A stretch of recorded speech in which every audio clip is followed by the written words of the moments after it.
லா தஹ்சன் அப்படிங்கிற தொடருடைய ஒரு அமர்வு தான் இது. சரியா? கவலைப்படாதீர்கள். ஒரு மனிதனுடைய வாழ்க்கையில் கவலை தான் அவனை பின்னாடி தள்ளக்கூடிய ஒன்று. முன்னாடி இருக்கக்கூடிய வாழ்க்கையை பார்க்க விடாமல், நிகழ்காலத்தில் அவனை இருக்க விடாமல், கடந்த காலத்தை பற்றியும் அந்த எண்ணங்களை பற்றியும் அவனுக்கு கொடுத்து அவனை பின்னாடி இழுக்கக்கூடியது கவலை தான். ரசூலுல்லாஹி ஸல்லல்லாஹு அலைஹி வஸல்லமுடைய ஹதீஸ்கள் அடிப்படையில் இமாம்கள் விளக்கம் சொல்லும்போது, கவலை ஷைத்தானுடைய ஒரு பெரிய ஆயுதம். அதை ஒரு முஃமினுக்கு ஒரு ஷைத்தான் கொடுக்க ஆரம்பிச்சிட்டான்னு சொன்னால், அதை ஏற்றுக்கொள்ள ஆரம்பிச்சிட்டான்னா அந்த முஃமின் ஒன்று அல்லாஹ்வை மறப்பான், அல்லது அவனுடைய வாழ்க்கையுடைய நோக்கத்தை மறந்து அவன் பயணிக்க ஆரம்பிப்பான். அதனால தான் அல்லாஹ் ரப்புல் ஆலமீன் அலா இன்ன அவுலியா அல்லாஹ் லா ஹவுஃபுன் அலைஹிம் வலா ஹும் யஹ்ஸனூன், இறை நம்பிக்கை கொண்டவர்கள் எதற்கும் பயப்பட மாட்டார்கள், வலா யஹ்ஸனூன், கவலை கொள்ள மாட்டார்கள். முஃமினானவன் கவலை என்பது அவனுடைய வாழ்க்கையில் வராத அளவுக்கு என்னென்ன செய்யணுமோ அதை எடுத்துக்கொண்டே இருப்பான். அது வராமல் இருக்காது. இயற்கையான ஒரு மனிதனுக்கு கவலைகளும் சோகமான நிகழ்வுகளும், அவன் தன்னை தனிமைப்படுத்தக்கூடிய நிகழ்வுகளோ அல்லது தன்னை தாழ்த்தி இருக்கக்கூடிய நிகழ்வுகளோ நடக்கும். ஒரு நாள் எல்லாருடைய வாழ்க்கையுமே இருட்டாகும். ஒரு நாள் எல்லாருமே கைவிடப்பட்டதா உணர்வோம். எதுக்கு இந்த வாழ்க்கைங்கிற ஒரு விரக்தி எல்லாருடைய வாழ்க்கையிலும் ஏதாவது ஒரு நாளில் ஏற்படும். அது ஷைத்தான்கிட்ட இருந்து வரும், அல்லது அவனுடைய செயல்களுடைய காரணமாக கூட வரும். அந்த நேரத்தில் ஒரு முஃமின் எப்படி நடந்து கொள்ளும் தான் இறைமார்க்கம் நமக்கு அறிவுரை சொல்லி கொண்டே இருக்கும். அப்படி ஒரு விஷயம்தான் ஒரு முஃமினுடைய வாழ்க்கையில கவலை அடையக்கூடிய செயல் அவனுக்கு ஏற்படுத்தக்கூடியதுல அவதூறுகள். ஒரு மனிதன் தான் செய்த குற்றத்தை பற்றியோ அல்லது செய்யாத குற்றத்தை பற்றியோ பிற மனிதர்கள் பேசும்போதோ அல்லது செய்யாத குற்றத்தை அவன் மீது அவதூறா சொல்லும் போதோ ஒரு மனிதன் கவலை அடைந்து தன்னை இறுக்கிக் கொள்கிறான். சரியா? அல்லாஹ் ரப்புல் ஆலமீன் குர்ஆன்ல குறைஷிகள் காஃபிர்கள் ரசூலுல்லாஹி ஸல்லல்லாஹு அலைஹி வஸல்லம் அவதூறு சொல்லும் போது அவர்கள் கவலை அடைந்தாங்க. ஃபலா யஹ்ஸுனுக கௌலுஹும், அல்லாஹ்வுடைய தூதருக்கு சொன்னா, அவர்களுடைய வார்த்தைகள் நபியை உங்களுக்கு கவலை அடைய செய்ய வேணாம். நான் அறிந்தவன் வெளிப்படையானவை, மறைமுகமானவை என்னன்னு சொல்லி நீங்க அதை குறித்து கவலை அடையாதீர்கள் சொல்லி அல்லாஹ் ரப்புல் ஆலமீன் அல்லாஹ்வுடைய தூதருக்கே அறிவுரை சொல்லும் போது, மனிதர்களாகிய நாம் அல்லது சாதாரண மனிதர்களாகிய நமக்கும் இது மாதிரி நிகழ்வுகள் நம்முடைய வாழ்க்கையில நடக்கும். சரியா? அந்த நேரத்தில் எப்படி நடந்து கொள்ளணுங்கிற விஷயத்தை குறித்து தான் இந்த சின்ன கொஞ்ச நேரம் தான். ரசூலுல்லாஹி ஸல்லல்லாஹு அலைஹி வஸல்லம் சொன்னாங்க, மனிதர்களில் சிறந்தவன் அல்லது முஃமின்களில் சிறந்தவர் யாருன்னா, மனிதர்களோட கலக்காம எந்த சோதனைகளுமே அனுபவிக்காம இருக்கிறவரை விட மனிதர்களோட கலந்து மனிதனோட இயல்பான சுபாகங்கள் எல்லாவற்றையும் அறிந்து கொண்டு தெரிந்து கொண்டு அவர்களோடு சேர்ந்து வாழ்ந்து கொண்டு அதில் அல்லாஹ்வை பயந்து அதில் வரக்கூடிய சோதனைகளை பொறுமையோடு சகித்துக் கொள்பவர் தான் ஒரு சிறந்த முஃமின் ஸல்லல்லாஹு அலைஹி வஸல்லம் சொன்னாங்க. எனக்கு எதுவுமே அவதூறு வரக்கூடாது, இந்த மக்கள் யாருமே தப்பா பேசக்கூடாது, மக்கள் என்கிட்ட எல்லாருமே நல்லதா மட்டும் தான் நடக்கணும், நல்ல விஷயங்கள் மட்டும் தான் என் காதில் விழணும், நான் யாரோடையுமே கலக்க மாட்டேன், அதனால எதுவுமே எனக்கு தேவையில்லைன்னு சொல்லி ஓரத்தில் ஒதுங்கி உட்கார்றதை விட மனிதனுடைய சுபாகங்கள் கொடூரமான சுபாகங்கள் இருக்கும். எந்த ஒரு மனிதனும், பெரும்பான்மையான மனிதர்கள் நல்லவை விரும்ப மாட்டாங்க. இன்னொரு மனிதரை பற்றி நல்லதை பேசுறதை விரும்ப மாட்டாங்க. இன்னொரு மனிதர் உயர்றதை விரும்ப மாட்டாங்க. இன்னொரு மனிதர் கண்ணியமா இருக்கிறத விரும்ப மாட்டாங்க. அல்லது அவருக்கு இல்லாத ஒன்று அவருக்கு இருக்கும்போது அவர் மேல அவர் பொறாமை கொள்வார், வெறுப்பு கொள்வார். இது மாதிரி பல சுபாவங்கள் மனிதர்களுக்கு இருக்கு. இந்த மனிதர்களோடு வாழ்ந்து கொண்டு அவர்களிடமிருந்து வரக்கூடிய சோதனையை அல்லாஹ்விற்காக யார் பொறுத்து கொண்டிருப்பாரோ அவர்தான் சிறந்த முஃமின்னு ரசூலுல்லாஹி ஸல்லல்லாஹு அலைஹி வஸல்லம் நமக்கு எடுத்து சொன்னாங்க. ரசூலுல்லாஹி ஸல்லல்லாஹு அலைஹி வஸல்லமுடைய தோழர் அபூ தர்தா ரலியல்லாஹு அன்ஹு அவர்களிடத்துல ஒரு மனிதர் சொல்றாரு, அபூ தர்தா, நான் மனிதர்களோடு இருக்கிறேன், சில நேரம் முள்ளா இருக்கு, முள்ளில்லாத பூக்களை போன்று என்னுடைய வாழ்க்கை இருக்கு அவர்களோடு இருக்கும்போது. சில நேரம் முள் மட்டும்தான் இருக்கு, பூவே இல்லை. என்ன சொல்ல வர்றாங்க? சில நேரம் நல்லா இருக்கு மனிதர்களோட வாழும்போது, சில நேரம் ஏண்டா வாழ்றோம்னு தோணுது. மேலும் சொன்னாங்க, அவர்களிடத்தில் நல்ல முறையில் நடந்து கொண்டால் நல்லா நடந்துக்கிறாங்க, நடக்கலன்னு சொன்னா அவ்வளவுதான், நீ இல்லாமே ஆகிறன்னு கூட நினைக்கிறாங்க. நல்லா நடந்தா நடப்பேன், நல்லா நடக்கலையா அவ்வளவுதான், இருக்கக்கூடாது. அப்படிங்கிற சுபாவங்களை கூட மனிதர்களிடத்துல நான் பார்க்கிறேன். என்ன சொல்ல வர்றாங்க? மனிதர்கள் என் மேல கற்களையும் முற்களையும் கொண்டு நான் தாக்கிக்கிட்டே இருக்கிறாங்க, எப்படி நடந்து கொள்ளணும்னு கேட்குறாங்க. அபூ தர்தா சொன்னாங்க, அவர்களிடத்தில் உன்னுடைய மானத்தை கடன் கொடுத்து விடு, அது உனக்கு வறுமையின் நாளில் உதவி செய்யும். நான் புரியுதா? தமிழ் சுத்த தமிழா இருக்கு, நிறைய பேர் புரியாது. அதாவது உன்னுடைய மானத்தை அவர்களிடத்துல கொடுத்துரு, அவங்க பேசட்டும். உன்னை பத்தி என்ன வேணாலும் அவங்க பேசட்டும், உன்னை பத்தி என்ன வேணாலும் அவங்க சொல்லட்டும், அதை விட்டுரு. ஆனால் வறுமைன்னு ஒரு நாள் வரும், அந்த நாள்ல உனக்கு அது உதவி செய்யும். ரசூலுல்லாஹி ஸல்லல்லாஹு அலைஹி வஸல்லம் ஹதீஸ் அடிப்படையில் அவங்க சொன்னாங்க. இதே அபூ தர்தா தான் இன்னொன்று சொன்னாங்க, மானம் என்பது அல்லாஹ்வுக்கு சம்பந்தப்பட்டது. ஒருவனை கண்ணியப்படுத்துறது யார்? நம்முடைய நம்பிக்கைப்படி அல்லாஹ். ஒருவனை இழிவுபடுத்துறது யார்? அல்லாஹ். அல்லாஹ்விடத்தில் ஒப்படைச்சது. உன்னை குறித்து ஒரு மனிதன் தவறாக பேசும்போதோ, உன்னை குறித்து ஒரு மனிதன் தீயதாக பேசும்போதோ, அல்லது உன்னோட ஒரு மனிதன் சண்டை போடும் போதோ, அல்லாஹ்விடத்தில் அதை ஒப்படைச்சது. ஒருவேளை அதில் உண்மை இருந்தால் அவர் பேசுவதில் அல்லாஹ்விடத்தில் நீ தௌபா செய்து கொள். தௌபா செய்து கொண்டு நீ பாவ மன்னிப்பு கேட்டதற்கு பிறகும் உன்னை பற்றி மனிதர்கள் தவறாக பேசினால் அது அல்லாஹ்விடம் இருந்து வரக்கூடிய சோதனை, அதில் பொறுமையாக இருந்தான். சுப்ஹானல்லாஹ், எவ்வளவு பெரிய அறிவுரை பாருங்க. ஒருவேளை நீ அவங்க உன் மேல அவதூறு சொல்லலை, ஆனா உனக்கு அது அவதூறா தோணுது, அல்லது உன் மேல தவறுதல் சொல்றது உனக்கு பிடிக்கல அப்படின்னா, உனக்கு அல்லாஹ் எச்சரிக்கிறான் அவர்கள் மூலமாக, நீ தனிமையில் உட்கார்ந்து அல்லாஹ்விடத்திலே தௌபா செய்து கொள். அதற்கு மேலும் உன் மானம் கண்ணியம் இழக்கப்பட்டால் அது அல்லாஹ்விடம் இருந்து வரக்கூடிய சோதனை. பொறுமையோடு அல்லாஹ் அதிலிருந்து உனக்கு விடுதலை தருவான். அல்லது அல்லாஹ் உனக்கு அந்த இடத்தை விட்டு அந்த நீ விரும்பாத முறையில் அல்லாஹ் உன்னை உயர்த்துவான்னு சொன்னாங்க. இப்போ அபூ தர்தாவுடைய இந்த ஹதீஸ் சொல்லக்கூடிய விஷயம் யாருடைய ஹதீஸ் அடிப்படையில் தான்? ரசூலுல்லாஹி ஸல்லல்லாஹு அலைஹி வஸல்லம் ஹதீஸ் அடிப்படையில் தான். யார்? மறுமையில் ஒரு மனிதன் நன்மைகளோடு பரம ஏழைன்னு ரசூலுல்லாஹி ஸல்லல்லாஹு அலைஹி வஸல்லம் கேட்கும்போது, ஒரு மனிதன் செல்வத்தோடு வசதியோடு இருப்பவன் பரம ஏழை இல்லை, அது இல்லாதவன் பரம ஏழை இல்லை. நாளைக்கு மறுமையில் ஒரு மனிதன் வருவான், அவன் மலைகளோடு நன்மைகளை சுமந்து வருவான், ஆனால் அவனுக்கு பின்னாடி ஒரு கூட்டம் நிற்கும். அவங்க யார்?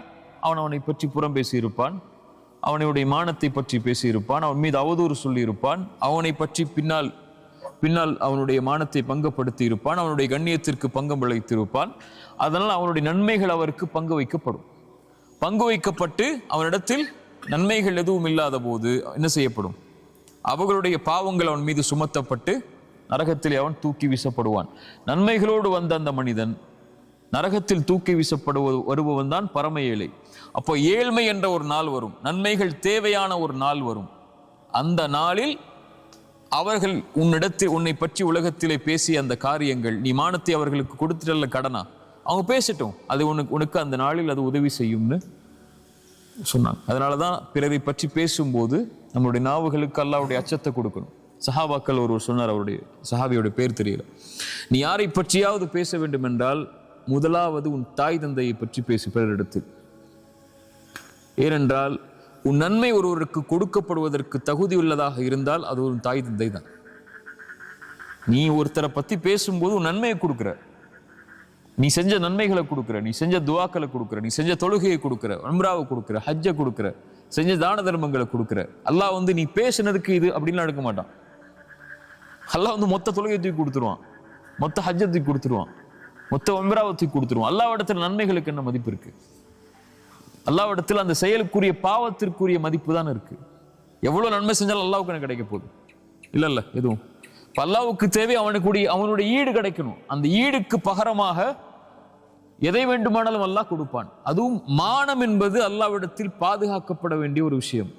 ரசூலுல்லாஹி ஸல்லல்லாஹு அலைஹி வஸல்லம் இந்த நாளை விட, இந்த வீட்டை விட, இந்த ஊரை விட ஒரு மீனுடைய மானம் மேலானதுன்னாங்க அரஃபாவுடைய நாள்ல. ரசூலுல்லாஹி ஸல்லல்லாஹு அலைஹி வஸல்லம் சொன்ன அந்த மானம், அது ஒருவனுக்கு பங்கம் வைக்கப்படும் போது அல்லாஹ் தொழுகையோ ஹஜ்ஜையோ ஜக்காத்தையோ ஏன் பார்க்க போறான்? அவனிடத்துல இருக்கா இல்லையான்னு சொல்லி. சரியா? ரசூலுல்லாஹி ஸல்லல்லாஹு அலைஹி வஸல்லம் இந்த ஹதீஸ் அடிப்படையில் அபூ தர்தா சொன்னாங்க, உன்னுடைய மானத்தை கொடுத்து விட அவர்களிடத்தில், அவர்கள் உனக்கு நன்மையாக நாளை மறுமையில் தருவார்கள் நீ ஏழ்மையில் இருக்கும்போது. அதை குறித்து கவலைப்படாதே. உன் அல்லாஹ்விடத்தில் விற்று நீ பாவம் செய்திருந்தால் அல்லாஹ்விடத்திலே தௌபா செய்து கொள். போன லா தஹ்சன்ல சொல்லியிருப்பேன், மனிதர்களிடத்திலே நாம பார்க்கறது அவங்களுடைய பாவங்களை மட்டும்தான். ஒரு மனிதன் உண்மையாவே தவறு செய்யறான், அவன் மேல மக்கள் விமர்சனம் செய்யறாங்கன்னு சொன்னால் நம்ம பார்க்கறது அவன் என்ன பாவம் செஞ்சான்னு சொல்லிதான். நமக்கு தெரியாத ஒன்று, அவன் அல்லாஹ்விடத்தில் அதுக்குரிய பாவ மன்னிப்பை பெற்றானா இல்லையா என்றுதான். எல்லாருமே பாவம் செய்யக்கூடியவங்க தான். ஒருத்தர் மேல குற்றச்சாட்டை வைக்கிறோம்னா அந்த குற்றம் இல்லாத பல குற்றங்கள் நம்மள்ட்ட இருக்குல்ல. அப்ப அந்த குற்றத்தை பத்தி பேசுறதை நம்ம விரும்ப மாட்டோம். பட் நம்ம அவருடைய குற்றத்தை பத்தி பேசுறோம். இப்ப நமக்கு தெரியாது அவர் அந்த பாவத்திலிருந்து விடுதலை பெற்று விட்டாரா, அல்லாஹ் அதை மன்னித்து விட்டானா, அல்லது அவர் அதை பாவ மன்னிப்பாக கேட்கவில்லை என்றாலும் அவருக்கு இருக்கக்கூடிய நன்மைகளை கொண்டு அல்லாஹ் அவரை பொருந்திக் கொள்வானா இல்லையான்னு கூட நமக்கு தெரியாது. சரியா? நமக்கு என்ன, மனிதனை பார்க்கும்போது அவன் என்ன பார்க்குறான் வெளிப்படை, அவ்வளோதான். அதை வச்சு மட்டும்தான் நம்ம பேசுவோம். வேற எதை பற்றியும் நம்ம பேச மாட்டோம். அவருக்கு தாடி இல்லைங்கிறது மட்டும்தான் நம்மளுடைய பேச்சா இருக்கும். அவன் அந்த பொண்ணு ஹிஜாப் போடலைங்கிறது மட்டும்தான் நம்மளுடைய பேச்சா இருக்கும். ஆனால் அவர் தாடி இல்லாமவே அல்லாஹ் அவரை மன்னிச்சு சொர்க்கத்தை கொடுப்பானா நமக்கு தெரியுமா? தெரியாது. நம்ம அதை குறித்து மட்டும்தான் பேசுவோம். அல்லது அவருடைய இயல்மை என்ன, அவருடைய நிலைமை என்ன, ஏன் அவர் அதை செய்தார், எதற்காக செய்தார், எப்படி செய்தார், எதுவுமே நமக்கு தெரியாது. நம்முடைய பார்வையில் பாவங்கள் மட்டும்தான் இருக்கும். நான் சஹாபாக்களுடைய பார்வையில் ரசூலுல்லாஹி ஸல்லல்லாஹு அலைஹி வஸல்லம் நிலைநிறுத்த விரும்பினது எப்போதும் பாவ மன்னிப்பு. அவர் அல்லாஹ் இடத்துல யாருன்னு நமக்கு தெரியாது, அவரை பத்தி பேசாதன்னா. ஒரு தோழர் மது குடிக்கிறார், தண்டனை கொடுக்கப்படுது. சஹாபாக்கள் ஒருத்தர் சொல்றார், நாய் அடி படுற மாதிரி அவர் பட்டுட்டு இருக்கிற, திரும்ப திரும்ப இதே பாவத்தை செஞ்சுட்டுன்னு சொல்லி சொன்னாங்க, லா தலஅனு, அவரை சபிக்காதீர்கள், அவர் அல்லாஹ்வையும் ரசூலையும் நேசிக்கக்கூடியவர்னு சொன்னாங்க. புரியுதா? ரசூலுல்லாஹ் சொல்ல விரும்பினது என்ன? உங்களுக்கு தெரியாது, அவர் செஞ்ச பாவம் தான் உங்களுக்கு தெரியும். அவர் அல்லாஹ்விடத்துல இந்த பாவம் அல்லாத எத்தனை நன்மைகளை செஞ்சு மேல வந்திருக்காரு நமக்கு தெரியாது இல்ல. விபச்சாரம் செஞ்ச அந்த பெண்ணு தான் உங்களுக்கு தெரியும். அந்த விபச்சாரம் செஞ்ச பெண், அந்த விபச்சாரியா இருக்கக்கூடிய ஒரு பெண் நாய்க்கு தண்ணி கொடுத்ததுனால அல்லாஹ் சொர்க்கத்தை கொடுத்தான்னு உங்களுக்கு தெரியாதுல்ல ரசூலுல்லாஹ் சொல்ற வரைக்கும். அது என்னைக்கு ஒரு நடந்த சம்பவம் தானே. ரசூலுல்லாஹ் அந்த விஷயத்தை சொன்னதுனால தானே அந்த பெண்ணுக்கு சொர்க்கம் கிடைச்சிச்சுன்னு உங்களுக்கு தெரியும். இப்போ அது மாதிரி எத்தனையோ பாவம் செஞ்ச மனிதர்களுக்கால எத்தனையோ சொர்க்கத்தையும் அவனுடைய அந்தஸ்தையும் அல்லாஹ் உயர்த்தி இருக்கும் போது நீங்க எப்படி அவங்களை பத்தி பேச முடியும்? ஆயிஷா ரலியல்லாஹு அன்ஹா அவமானப்படுத்தப்பட்டாங்க இல்லையா? பெரிய ஒரு எலி சொல் அவங்க மேல போடப்பட்டுச்சு. என்ன எலி சொல்? நபியுடைய மனைவி வெளிப்படையா சொல்லணும் விபச்சாரம் செஞ்சதாக ஒரு அவதூறு கிளம்புச்சு. ரசூலுல்லாஹி ஸல்லல்லாஹு அலைஹி வஸல்லம் நம்பல. ஆனா ஆயிஷா ரலியல்லாஹு முன்னாடி சபைக்கு போய் அபூபக்கர் வீட்டில் இருக்கிறாங்க, தந்தைக்கு முன்னாடி ரசூலுல்லாஹி ஸல்லல்லாஹு அலைஹி வஸல்லம் சொன்னாங்க, ஆயிஷா நீ ஒரு வேலை செய்திருந்தால் மன்னிப்பை கேள், அல்லாஹ் மன்னிப்பான்னு. ஏத்துக்க முடியுமா ஆயிஷா ரலியல்லாஹு அன்ஹா? ஒரு வேலைன்னு சொன்னதுக்கு அப்புறம் ஒரு நபி, ஒரு வேலை நபி, ஆயிஷா நீ செய்திருந்தால் அல்லாஹ்விடத்திலே மன்னிப்பை தேடிக்கொள், நீ செய்யவில்லை என்றால் அல்லாஹ் உன்னை பாதுகாக்கட்டும். ஆயிஷா தாங்க ஏத்துக்கவே முடியல, அந்த வார்த்தையை ஏத்துக்கவே முடியல. அதான் சொல்லாட்ட பேசல அவங்க. அதுக்கப்புறம் அல்லாஹ்ட்ட ஒப்படைச்சிட்டாங்க, அதெல்லாம் நீ பார்த்துக்கோன்னு சொன்னாங்க. இப்போ அல்லாஹ் அவங்களே பரிசுத்தப்படுத்தினான் அந்த பொறுமையின் காரணமா. நபி யாக்கூப் என்ன சொன்னாரோ அதே வார்த்தையை நான் சொல்கிறேன். எனக்கு நபி யாக்கூப் அலைஹிஸ்ஸலாம் அபு யூசுஃபுடைய தந்தை எதை சொன்னாரோ, ஃபஸப்ருன் ஜமீல் வல்லாஹுல் முஸ்தஆனு அலா மா தஸிஃபூன், இவர்கள் சொல்லக்கூடிய விஷயத்தில் அல்லாஹ் போதுமானவன், நான் பொறுமையை கடைபிடிக்கிறேன். யூசுஃபுடைய தந்தை எதை சொன்னாரோ அதை நானும் சொல்கிறேன்னு பொறுமையா இருந்துட்டாங்க. ரசூலுல்லாஹ் எதுவுமே பேசல, குதர்க்கம் பண்ணல. நான் என்ன எப்படி நீங்க சொல்ல முடியும்னு கேட்கல. என்னையே நீ இப்படி பேசுறீங்கன்னு ரசூலுல்லாஹ் அவங்க கேட்கவே இல்லை. அல்லாஹ்ட்ட ஒப்படைச்சிட்டாங்க. நீங்க யாரு அல்லாஹ் முடிவு செய்யறதுக்கு? பாம்பு இல்லைல்ல, நீங்க யார் முடிவு செய்யறதுக்கு? அல்லாஹ் போதுமானவன் சொல்லிட்டாங்க. இப்ப அல்லாஹ் வசனம் இறக்குனா, அந்த வசனங்கள் தான் நமக்கு இன்னைக்கு உள்ள பாடம். அல்லாஹ் சொல்றான் பாருங்க, இன்னல்லதீன ஜாஉ பில் உஃப்கி, குர்ஆன் எடுக்கிறேன், இன்னல்லதீன ஜாஉ பில் உஃப்கி உஸ்பத்தும் மின்கும். இந்த மாதிரி ஆயிஷா ரலியல்லாஹு அன்ஹா மேல அவதூறு சொன்னவங்க உங்களுடைய கூட்டத்தில் உள்ளவங்க தான். லா தஹ்சபூஹு ஷர்ரன் லக்கும், அது உங்களுக்கு எந்த தீமையும் கிடையாது. ஒருத்தர் உங்களை பத்தி அவதூறு சொல்றதுனால அல்லாஹ் உங்களுக்கு தீயது கொடுக்க போறது இல்லை. நீங்க செஞ்ச பாவத்தையோ அல்ல நீங்க செஞ்ச பாவத்தை பத்தி பேசுறதுனாலயோ அல்லது செய்யாத பாவத்தை பத்தி பேசுறதுனாலயோ அல்லாஹ் அவருடைய வார்த்தைகளை கொண்டெல்லாம் யாரையும் கணக்கிட போறது இல்லை. இவன் உன்னை பேசுறான் அதனால நீ ஏன் பேசுறான் இவன் சொல்லி அல்லாஹ் நாளைக்கு மறுமையில கூப்பிட்டு கேட்க போறது இல்லை. அவனுக்கு தெரியும் அது பாவமா அல்லது நீங்க ஏன் செஞ்சீங்க, எதுக்கு செஞ்சீங்க, அது செய்யலையான்னு சொல்லி அல்லாஹ் அதை பத்தி கேட்க போறது இல்லை. பல் ஹுவ கைருல் லக்கும், அது உங்களுக்கு தான் நலவு. ஏன் நலவு? அவங்க யாருன்னு நீங்க தெரிஞ்சுக்கலாம். மனிதர்கள் யாருன்னு நீங்க தெரிஞ்சுக்கலாம். எல்லா மனிதர்களும் உங்க பின்னாடி நலவு செய்யக்கூடியவங்க இல்லை, நலவு நினைக்கக்கூடியவங்க இல்லை. இல்ல மாஷா அல்லாஹ் பாதுகாத்தவர்களை தவிர. மனிதர்களுடைய இயல்பு அது. பல் ஹுவ கைருல் லக்கும், அது உங்களுக்கு புரிய வைக்கும் அல்லாஹ் யாருன்னு. உங்க உடன் இருக்கக்கூடியவர்கள் கூட உங்களை பத்தி தப்பா பேசலாம், உங்க கூட பிறந்த தம்பி பேசலாம், மனைவி பேசலாம், உங்க குழந்தைகள் பேசலாம், உங்களோட தாய் தந்தை கூட பேசலாம். உங்களுக்கு அது புரிய வைக்கும். இதான் யதார்த்தம், இதான் வாழ்க்கை, உங்களுக்கு அல்லாஹ் மட்டும்தான் தீர்வு. உலகத்தில் எல்லா மனிதர்களுடைய இயல்பும் அதுதான். மனிதனா பிறந்தவனே குறைவுபட்டவன் தான். இதுல பல் ஹுவ கைருல் லக்கும் லிகுல்லி இம்ரிஇம் மின்ஹும் மக்தஸப மினல் இஸ்ம். அவங்க செஞ்ச பாவம் என்னவோ அதை அவங்க பெற்றுதான் தீருவாங்க அந்த பேசுனதுனால. வல்லதி தவல்லா கிப்ரஹு மின்ஹும் லஹு அஸாபுன் அஸீம்.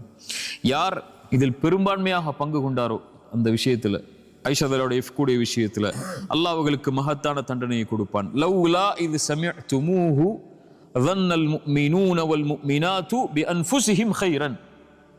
இதுக்கெல்லாம் தஃப்சீர் சொல்றதுக்கெல்லாம் எப்படி இந்த நேரம் பத்தும் தெரியல. ஒரு முஃமினான ஆண் மேல, முஃமினான ஒரு பெண் மேல இப்படி சொல்லப்படும் போது, அல்லது முஃமினானவர்கள் மேல சொல்லப்படும் போது, முஃமினாக இருக்கக்கூடிய ஆண்களும் பெண்களும் தங்களுக்கு நலவை அவர்கள் விரும்பி இருக்க வேண்டுமே அல்லாஹ் சொல்றான். என்ன சொல்லியிருக்கணும்?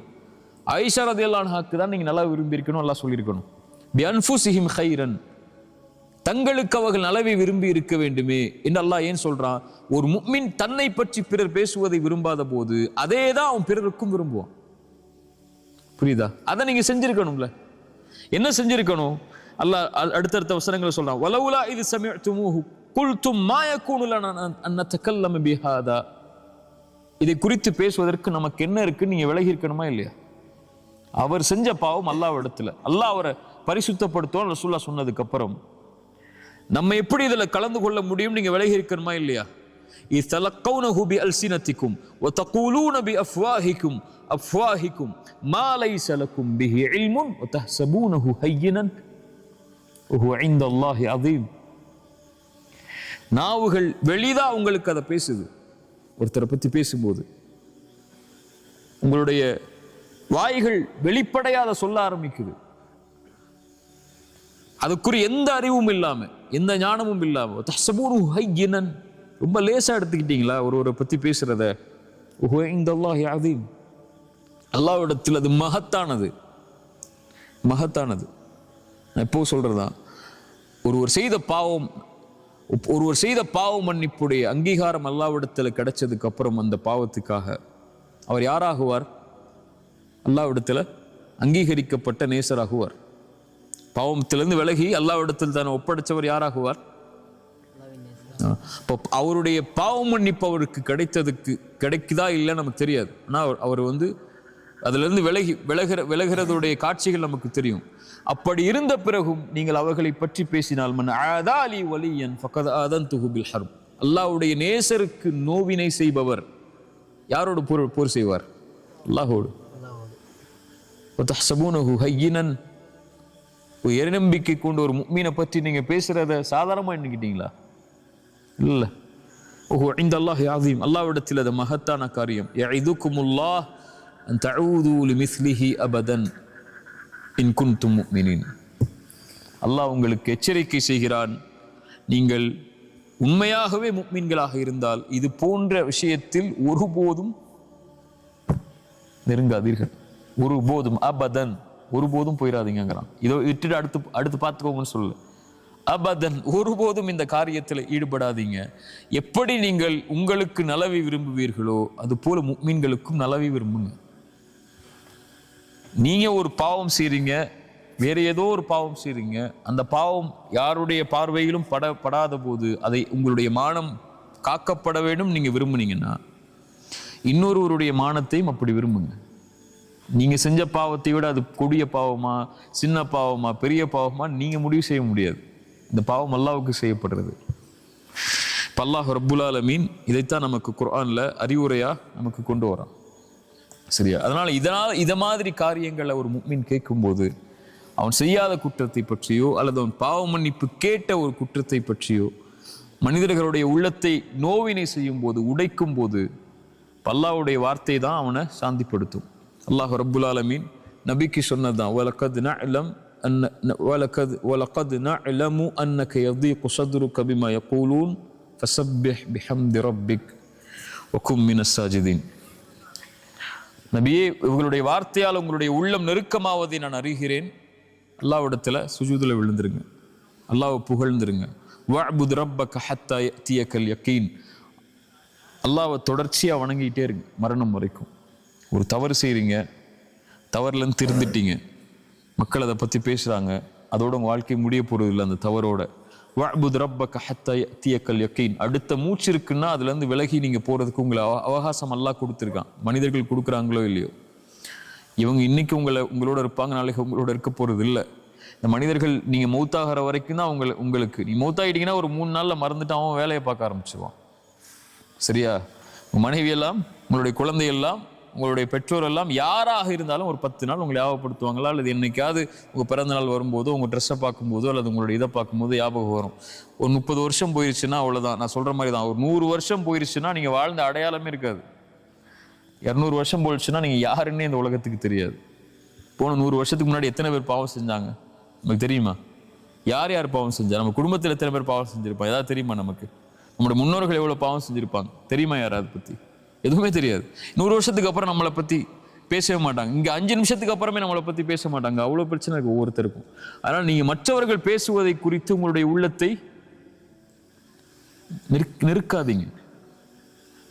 அல்லாஹ்ட்ட ஒப்படைச்சிருங்க, அமைதியாக இருந்துருங்க. அல்லாஹ் உங்களை பாதுகாத்து கொண்டே இருப்பான் அவனிடத்தில் நீங்கள் போயிட்டீங்கன்னா. சரியா? இது மாதிரி காலம் உலகத்தில் எல்லாருக்கும் வரும்.